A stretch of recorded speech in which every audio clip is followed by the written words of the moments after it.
Мен Алматы қаласы, Бостандық ауданы, нөмір 81 мектеп гимназиясының 10-шы Ә сынып оқушысы Тілеуберді Зере.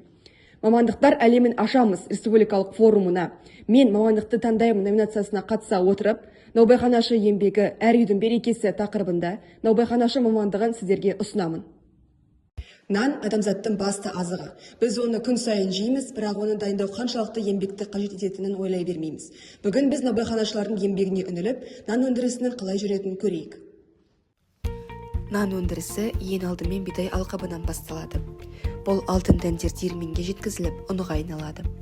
Наубайханашылар ұнды сумен, ашытқымен және тұзбен араластырып, жұмсақ қамыр елейді.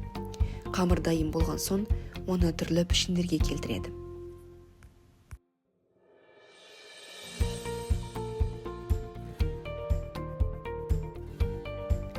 Арнайы контейнерлерге орналастырып, кейін оларды пісіруге жібереді. Әрбір нан бөлкесі арнайы технология бойынша дайындалады.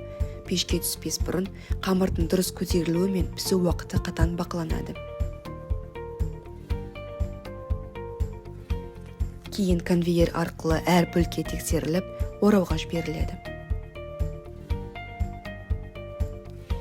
Орау цехында нан қауіпсіздік талаптарына сай қапталып, дүкен сөрелеріне жеткізіледі.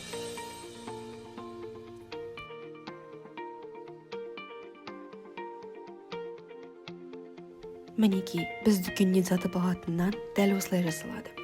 Ал наубайханашылар елдің болашағын нанның хош иісімен, еңбекке деген шынайы ықыласымен жарықтандыратын нағыз шебер кәсіп иелері. Қазіргі уақытта наубайханашының еңбектік нарықтағы сұранысының маңыздылығы жоғары.